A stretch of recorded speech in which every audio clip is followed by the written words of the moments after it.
Al oír tu voz en los potentes truenos y ver brillar el sol en su cenit. Mi corazón entonará canción.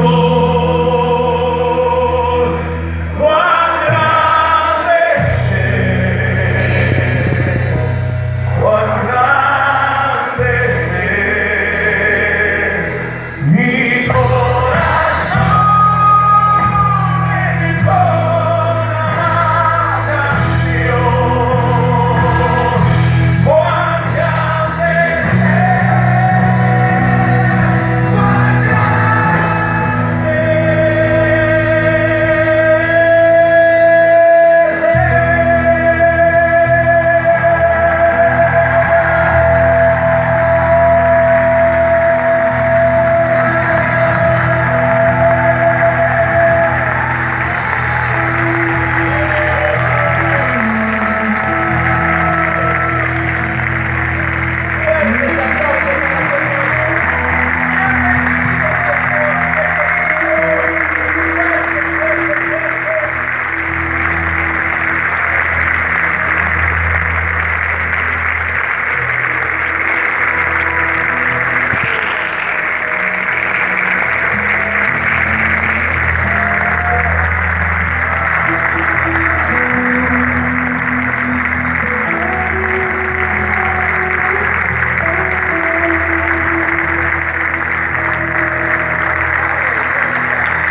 Levante su mano al cielo. Yo quiero bendecir su vida en esta mañana. A diferencia de Balaam, que no quería hacerlo, yo sí quiero hacerlo. Y yo bendigo tu vida de esta manera. Que lo que Dios ha destinado que sea tuyo lo será. Y el diablo no te lo va a robar. Que lo que Dios ha dispuesto que se haga en tu vida, en este congreso, va a ser hecho. Yo te bendigo para que esa dirección que veniste a buscar de parte de Dios, la recibas. Dios te va a dar esa palabra, Dios te va a dar esa dirección. Quiero decirte que quiero bendecirte para que vuelvas a tu casa, a tu ciudad, a tu nación, inspirado a buscar más a Dios. Te bendigo de esta manera. Que nunca falte la presencia de Dios en tus caminos. Que nunca falte la presencia y la bendición de Dios en tus caminos. Y juntos nos ponemos de acuerdo para deshacer toda obra de las tinieblas. Se frustran los propósitos del diablo para este día. Y todos los propósitos de Dios se van a cumplir en este día. Te bendigo, iglesia. Los bendigo a todos. Los bendigo en el nombre del Padre, del Hijo y del Espíritu Santo. Amén.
Bienvenidos a todos en esta mañana.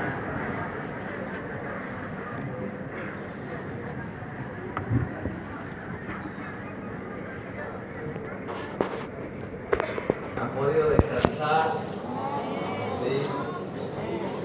Y que tenemos un día pleno, hermoso de Dios hoy.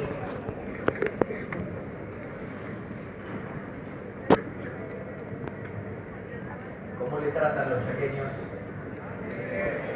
¿Cómo se sienten en la iglesia? Bueno, bienvenidos a todos de corazón. Bienvenidos a todos.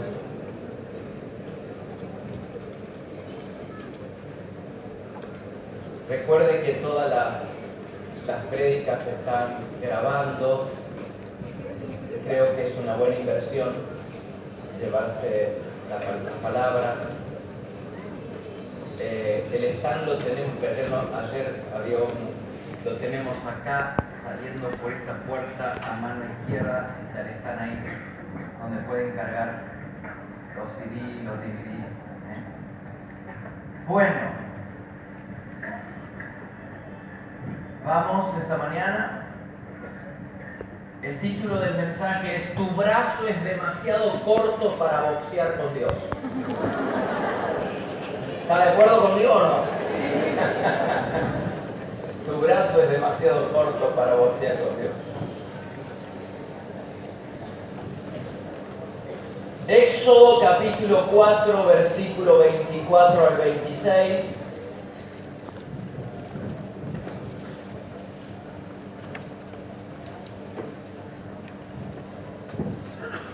Dice: en el camino a Egipto, Moisés y su familia se detuvieron en un lugar para pasar la noche. Allí Dios estuvo a punto de quitarle la vida a Moisés. ¿Por qué? Me pregunto, ¿no? Pero Séfora, que es su esposa, tomó un cuchillo y circuncidó a su hijo. Cuando Dios vio lo que había hecho Séfora, dejó con vida a Moisés. Ubiquémonos.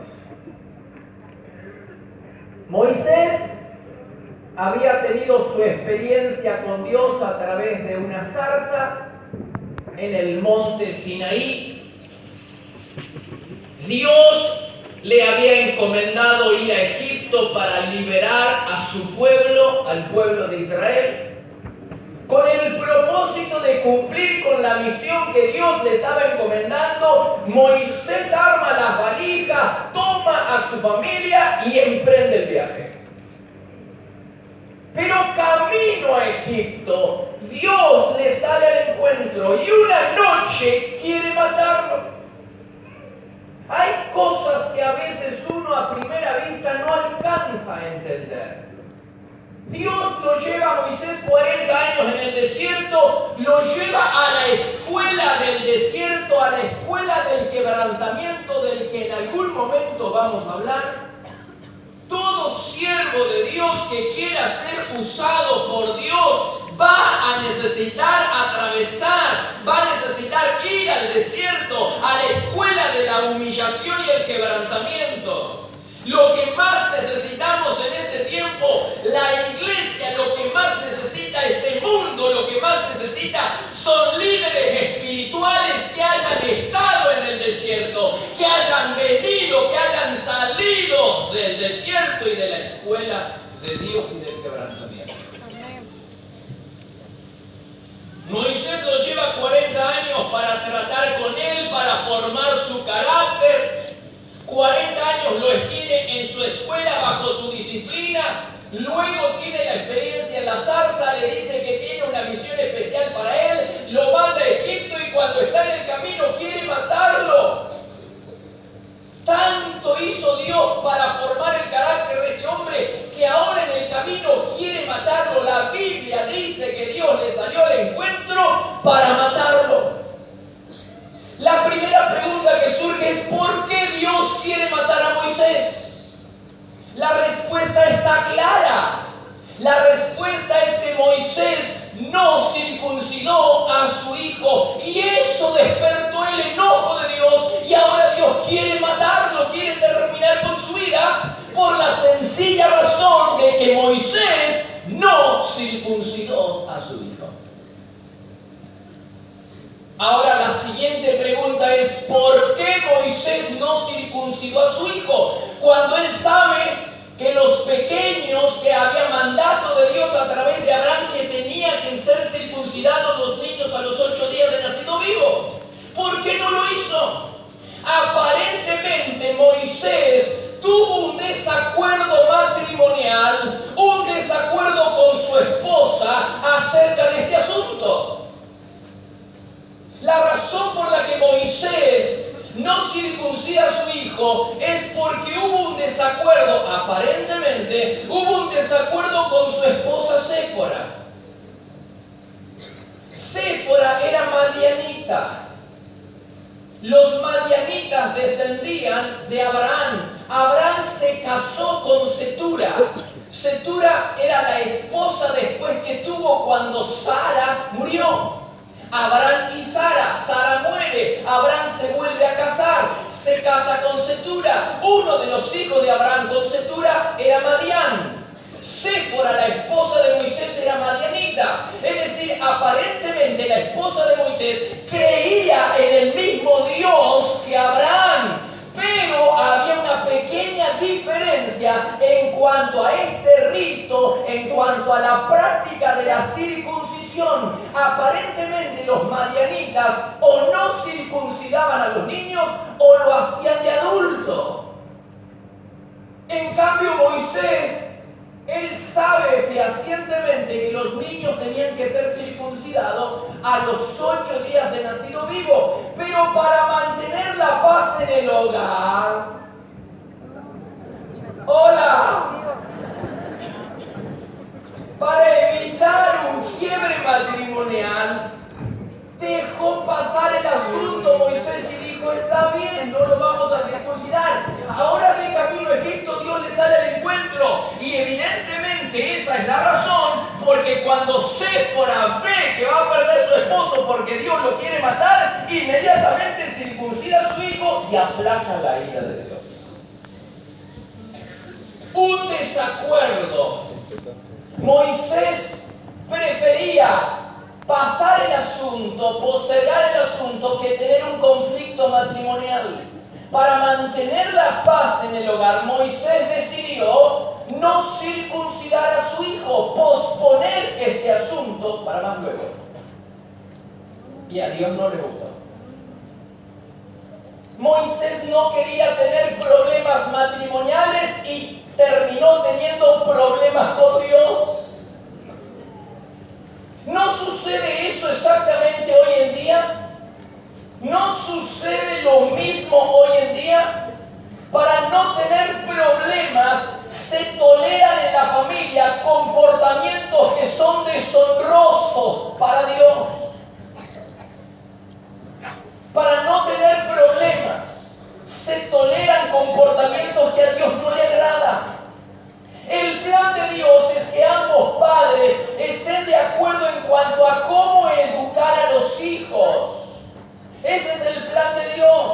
Pero si no están de acuerdo en cómo educar espiritualmente a sus hijos, el hecho de que no estén de acuerdo no los libera de la responsabilidad delante de Dios. Ambos padres son responsables delante de Dios por la crianza y la educación espiritual de sus hijos. Aunque no haya acuerdo, el plan de Dios es que debe haber acuerdo. Pero si no hay acuerdo, no nos libera de la responsabilidad que tenemos en la educación espiritual de nuestros hijos. Por facilismo, a veces las esposas toleran berrinche de sus esposos. ¡Hola! Para mantener la paz se toleran berrinches y se permiten modales y comportamientos en la vida de los hijos que no agradan a Dios. Mi amigo, mi hermano, no se debe tolerar la irreverencia. La desobediencia debe ser confrontada de inmediato. ¿Qué cosas podrían tolerarse para no tener problemas con el esposo o con la esposa? ¿Qué cosas podrían tolerarse? ¿Qué cosas, pastor? A veces las esposas toleran de sus esposos. ¿Qué cosas a veces los esposos para mantener la paz en la familia toleran de la vida de sus hijos? ¿Qué cosas? Lo que yo he visto a lo largo de años de ministerio es que a veces uno de los esposos para mantener la paz en la familia tolera porque al otro no le gusta y entonces ella en este caso o él en este caso no lleva a sus hijos a la iglesia. Porque al esposo no le gusta, porque a la esposa no le gusta, ella no lleva los niños a la iglesia. ¿Qué otras cosas? Es que a uno de los esposos no le gusta de que su hijo pueda bautizarse.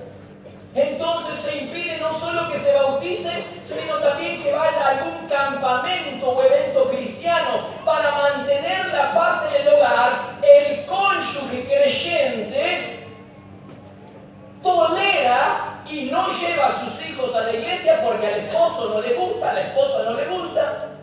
Tolera y no permite que sus hijos pasen tiempo con otros jóvenes. Hay padres que están dispuestos, que no les importa a qué hora vienen sus hijos a la casa y tampoco les importa en qué estado vienen sus hijos a la casa. Pero se brotan si supieran que los hijos han pasado tiempo con otros jóvenes para edificar su vida espiritual. ¿Ha visto usted eso? Les importa un bledo dónde están y cómo vienen, pero se brotan cuando saben que sus hijos están en la iglesia. Hay padres que no tienen problema en darle dinero a sus hijos para que se lo gasten en los videojuegos, en golosinas, pero si el niño le pide dinero para darle a Dios. Cosas que nosotros podemos tolerar. Cosas. Es muy común que uno de los padres ceda simplemente para no tener problemas. Pero es mi deber dar todo el consejo de Dios en este consejo, en este congreso. Es mi deber, es responsabilidad de los padres fomentar una atmósfera de respeto en el hogar a Dios. Y una mamá no puede escudarse con que su esposo no le brinda ayuda en la educación espiritual de los hijos. Un papá no puede escudarse con que la esposa no quiere ir a la iglesia. Si los dos no se ponen de acuerdo en cómo educar espiritualmente, entonces es responsabilidad de uno de los dos. Pero si uno no quiere, es responsabilidad del otro en establecer pautas en la casa donde se respete a Dios. Y no me terminó teniendo problemas con Dios. La idea, lo que está en juego es la presencia de Dios, mi amigo. Por facilismo y para mantener la paz en el hogar, a veces toleramos cosas que deshonran a Dios. Es nuestra responsabilidad establecer y fomentar pautas claras de obediencia y de respeto a Dios. En esta casa, mi hijo, vamos a respetar a Dios. Y mientras esté bajo este techo, vamos a respetar a Dios.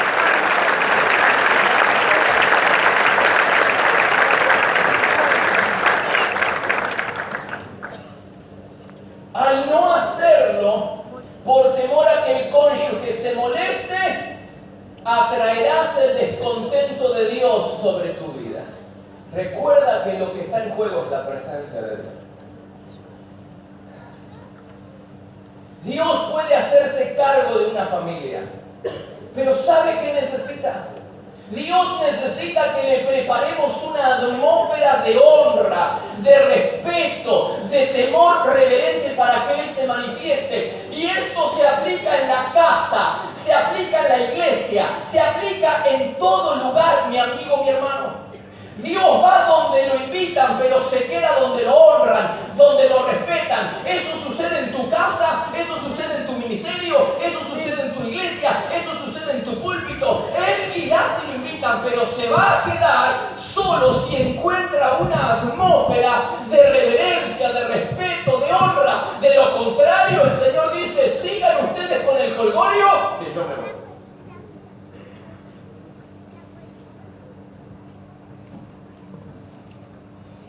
Con Silvia estamos pasando un tiempo muy especial con Dios. Quizás en algún momento le voy a contar. Pero hemos decidido con Silvia amar, servir, volver a Dios de todo corazón. Y ya hace algunos meses le he dicho al Espíritu Santo: quiero que te hagas cargo de la iglesia y que tú seas el pastor. Y cuando Él me dio a mí la responsabilidad de pastorear la iglesia, la Biblia dice que somos colaboradores de Dios. ¿Qué es esto? Dice esclavo, siervo, sirviente, colaborador. Yo no soy el pastor de la iglesia. El pastor de la iglesia es el Espíritu Santo. ¿En qué momento Dios te ha dado a cargo del ministerio? ¿En qué momento Dios te dijo que seas el pastor de la iglesia?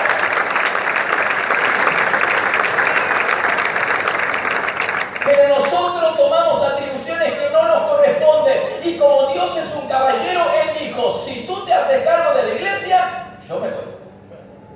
Y yo dije: de ninguna manera. Y estoy tratando de devolverle a Dios el pastorado de la iglesia. Y una vez, hace algunos meses atrás, estaba arrodillado en nuestro tiempo de carpa del encuentro con Silvia. Yo estaba postrado y le dije: Señor, quiero que asumas, te devuelvo. Ya le había dicho 100 veces: te devuelvo. La iglesia está en tus manos, Señor. Una vez más, por favor, te pido perdón por haber tomado en mis manos lo que no me correspondía. Y sentí tan clara la palabra de Dios. Estaba en los Estados Unidos en un viaje ministerial hace unos meses atrás. Estaba en Estados Unidos. Puedo recordar el momento justo, exacto, la pieza donde estábamos. Mire, algo tremendo. Y Dios me dijo: no hay problema, hijito mío, no hay problema. Él me dijo: si tú me preparas un ambiente de honra, de respeto, de reverencia, yo vendré, yo iré y me haré cargo. Tan solamente prepáreme una atmósfera de reverencia y yo me voy a hacer cargo. Y dije: Señor, wow, era tan clara la palabra de Dios. Y Dios fue mostrándome pasajes en la Biblia. Yo quería confirmación. Y Él me mostró a Ananías y Zafira, a Pedro. Pedro recibió por el Espíritu Santo la revelación de que Ananías y Zafira le estaban mintiendo al Espíritu Santo. Dios le revela, pero no es Dios el que toma cartas en el asunto. No es Dios el que decide establecer un ambiente o restablecer un ambiente de honra en la iglesia donde Pedro estaba. No es Dios, fue Pedro. Dios le revela a Pedro. Pedro llama a Ananías y Zafira y los confronta y les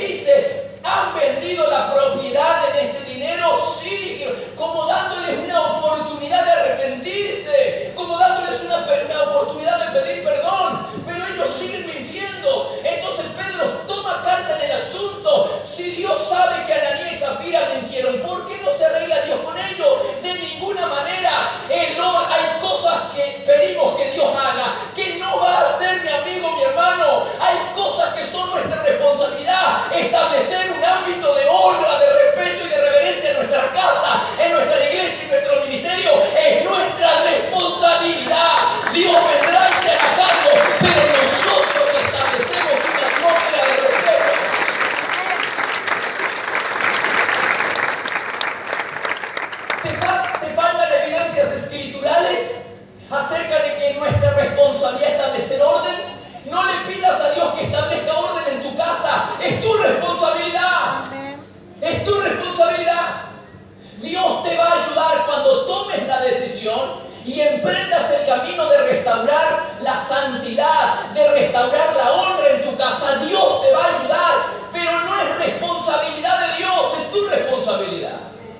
Pastor, ¿cómo pretendemos de que la iglesia prospere? ¿Cómo pretendemos que la iglesia haga presencia si toleramos irreverencia en el liderazgo y en el púlpito? De ninguna manera. No le pidas a Dios que Él haga algo que te corresponde hacer a ti. La irreverencia tiene que ser confrontada. Los desobedientes tienen que ser confrontados, hermano. Dios te va a apoyar como apoyó a Pedro, pero es nuestra responsabilidad establecer atmósferas de honra en el púlpito y en el liderazgo de la iglesia. Y te aseguro que vas a vivir un avivamiento. Te aseguro que la presencia de Dios estará contigo.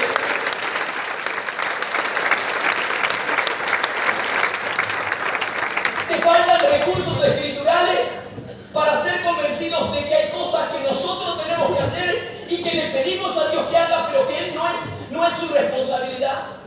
Josué era un hombre de Dios, pero un día sufrió una derrota. ¿Cómo podemos sufrir nosotros en la vida? Entonces él se humilló, se quebrantó para buscar a Dios y para buscar una respuesta de Dios. ¿Por qué fracasé? ¿Por qué un pueblo tan insignificante como Jai, sin ejército, nosotros fuimos humillados ante ellos? ¿Por qué? Y dice la Biblia que Josué se postró con los líderes, se postraron delante de Dios y estuvieron todo un día de la mañana a la tarde buscando a Dios. Y Dios en su misericordia le revela el problema. Dios en su misericordia le revela el problema a Josué. Y le dice: el problema es que la atmósfera de reverencia se ha quebrado. Hay alguien ahí en el pueblo, alguien que pecó, alguien que tomó algo que me correspondía.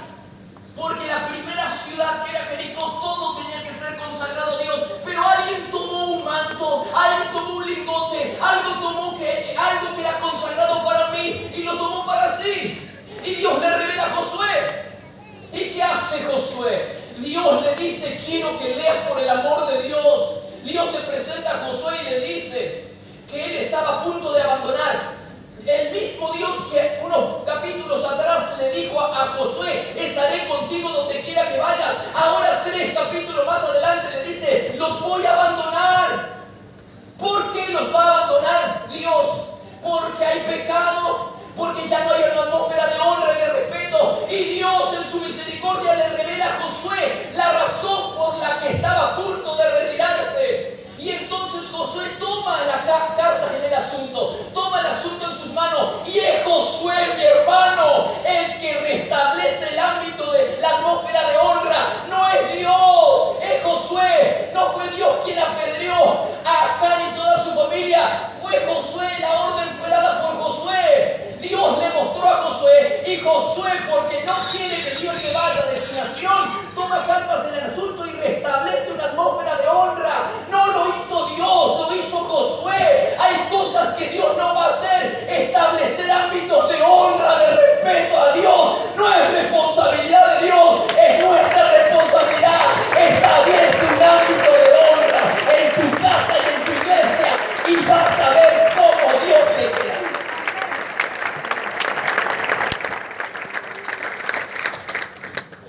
Pero nosotros, como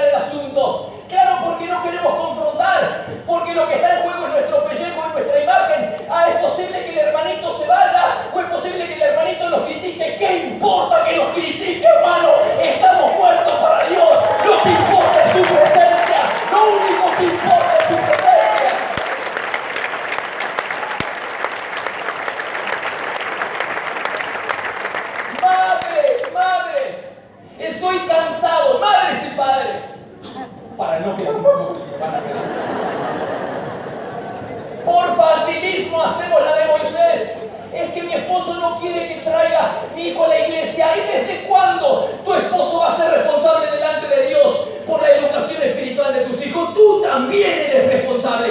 Dios ha delegado la responsabilidad en papá y en mamá. Y hay cosas que no podemos transar. ¿Por qué?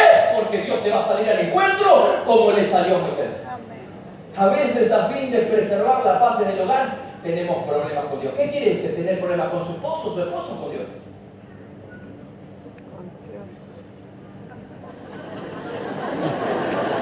Me lo dijiste todo. Oh, Señor. Estoy seguro de que si el deseo de Dios es bendecir familias, el deseo del diablo es arruinarla. El propósito del diablo es arruinar familias. El propósito de Dios es bendecir familias. ¿Y cómo hace el diablo para arruinar una familia? ¿Cuál es la estrategia del diablo para arruinar una familia? Te lo voy a explicar. El propósito del diablo es destruir tu familia. Eso queda claro. Eso no hay duda. La tuya y la mía. ¿Y cómo lleva a cabo su plan? El Satanás ata al hombre fuerte de la casa para saquear todos sus bienes. El principio del hombre fuerte registrado en la Biblia que Jesús nos enseña también es usado por Satanás. Mire lo que dice Jesús, Mateo 19:29. Pues, ¿quién tiene suficiente poder para entrar en la casa de un hombre fuerte como Satanás y saquear sus bienes? Solo alguien. ¿Quién puede? ¿Quién? Solo alguien aún más fuerte.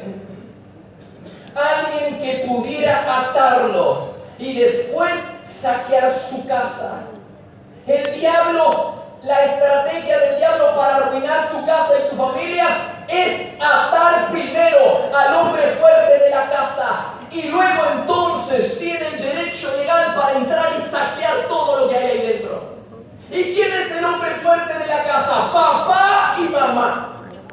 Papá y mamá son los guardianes de la casa. Papá y mamá son el hombre fuerte de la casa. Papá